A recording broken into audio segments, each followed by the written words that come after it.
પર્લમાં file handling પરના spoken ટ્યુટોરીયલમાં તમારું સ્વાગત છે.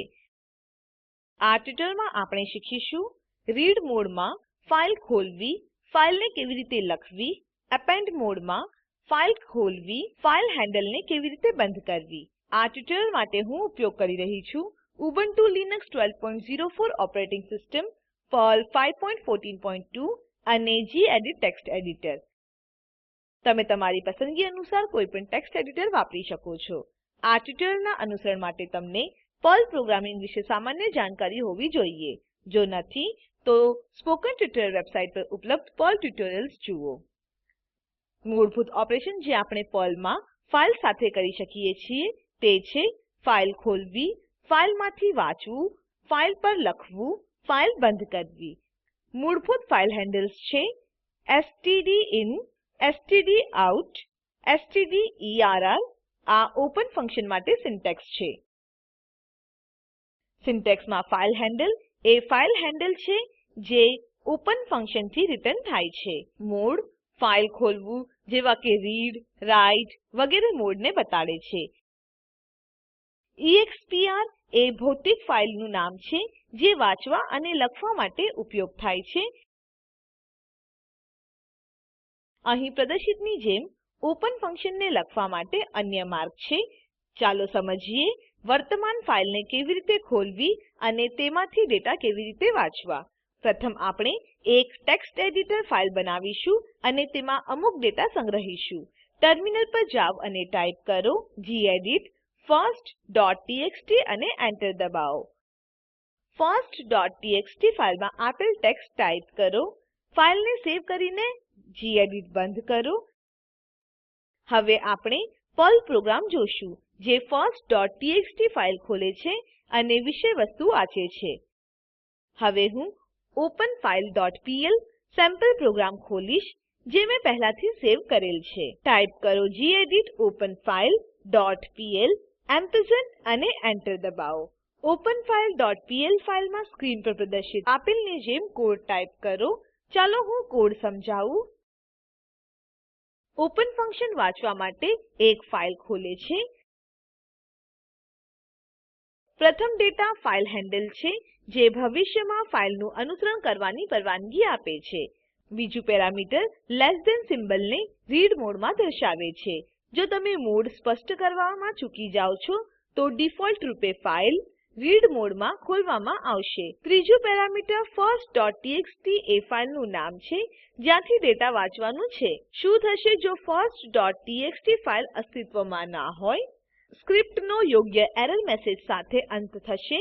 $! વેરિયેબલમાં સંગ્રહિત થશે. while loop line by line વાંચશે અને ત્યાં સુધી ડેટા ફાઇલને લૂપ કરશે જ્યાં સુધી બધી ફાઇલ વાંચી ના લેવાય. પ્રિન્ટ $_ વેરિયેબલ વર્તમાન લાઇનની વિષયવસ્તુને પ્રિન્ટ કરશે. છેલ્લે ફાઇલ હેન્ડલ નામ સાથે ફાઇલને બંધ કરો જે આપણે ઓપન સ્ટેટમેન્ટમાં આપ્યું હતું. ફાઇલને બંધ કરવું કન્ટેન્ટનું ઓવરરાઇટ થવું અથવા ફાઇલના કોઈ પણ આકસ્મિક બદલાવોને રોકે છે. હવે ફાઇલને સેવ કરવા માટે Ctrl S દબાવો. ચાલો પ્રોગ્રામને એક્ઝીક્યુટ કરીએ. ટર્મિનલ પર જાઓ અને ટાઈપ કરો પર્લ openfile.pl અને એન્ટર દબાવો. આઉટપુટ આપેલની જેમ દ્રશ્યમાન છે.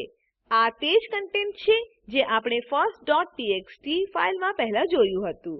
આગળ આપણે જોશું ફાઇલમાં ડેટા કેવી રીતે લખવા. ગ્રેટર ધેન સિમ્બોલના સાથે ઓપન સ્ટેટમેન્ટ રાઇટ મોડમાં વ્યાખ્યાયિત કરે છે. ફાઇલ નેમ તે ફાઇલના નામને બતાડે છે જે ડેટા લખવાનું છે. ચાલો હું પહેલાથી સેવ કરેલ writefile.pl સેમ્પલ પ્રોગ્રામને ખોલું.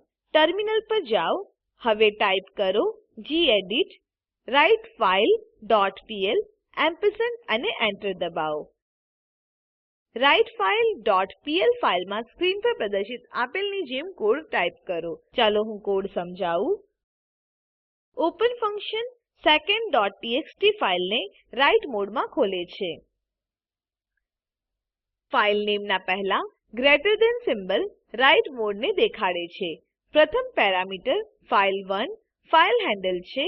પ્રિન્ટ ફંક્શન આપેલ ટેક્સ્ટને ફાઇલ હેન્ડલ એટલે કે file1 પર પ્રિન્ટ કરે છે. હવે ફાઈલને સેવ કરવા માટે Ctrl S દબાવો.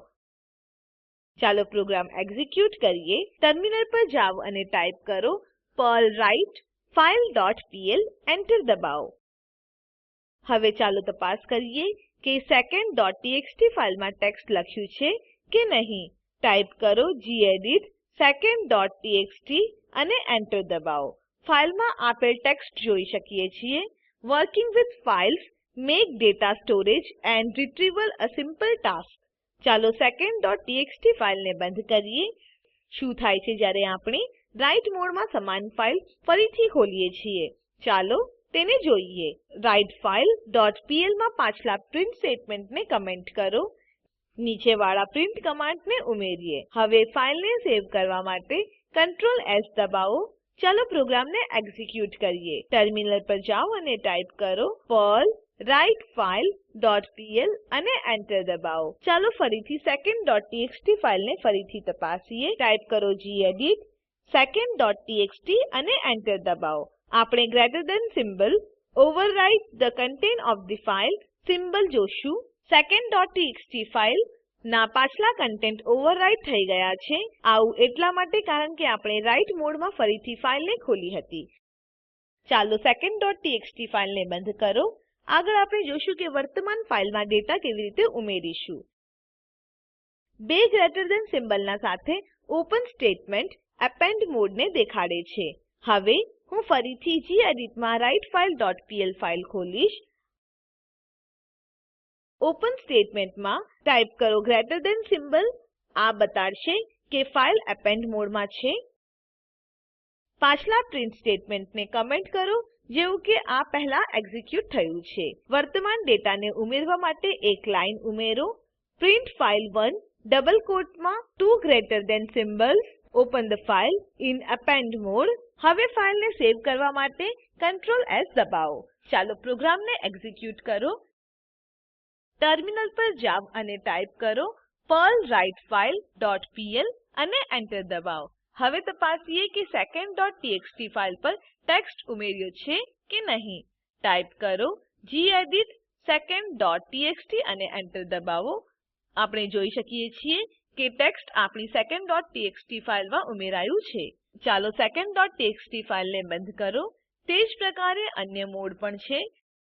પોતેથી આ વિકલ્પોનો પ્રયાસ કરો અને સમજો કે શું થાય છે. અહીં આ ટ્યુટોરીયલ સમાપ્ત થાય છે.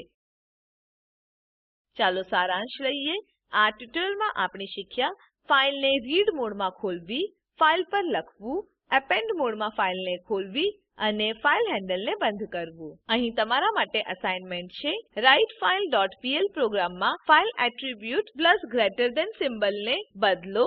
પ્રોગ્રામને સેવ અને એક્ઝીક્યુટ કરો. આઉટપુટ જોવા માટે secondટીએક્સટી ફાઈલને ખોલો. એટ્રીબ્યુટ પ્લસ ગ્રેટર ધેન સિમ્બોલના ઉપયોગનું અન્વેષણ કરો. દર્શાવેલ લિંક પર ઉપલબ્ધ વિડીયો નિહાળો. તે સ્પોકન ટ્યુટોરીયલ પ્રોજેક્ટ માટે સારાંશ આપે છે. તમે વિડીયો ડાઉનલોડ કરી જોઈ શકો છો. Spoken tutorial project team spoken ટ્યુટોરીયલના ઉપયોગથી વર્કશોપનું આયોજન કરે છે. જેઓ ઓનલાઈન પરીક્ષા પાસ કરે છે તેઓને પ્રમાણપત્રો આપે છે. વધુ વિગતો માટે અમને લખો. સ્પોકન ટ્યુટોરીયલને એનએમઈઆઈસીટી એમએચઆરડી ભારત સરકાર દ્વારા ફાળો આપવામાં આવ્યો છે. આ મિશન પર વધુ માહિતી આપેલ લિંક પર ઉપલબ્ધ છે. આઈઆઈટી બોમ્બે તરફથી ભાષાંતર અને રેકોર્ડિંગ કરનાર હું જ્યોતિ સોલંકી વિદાય લઉં છું. જોડાવા બદ્દલ આભાર.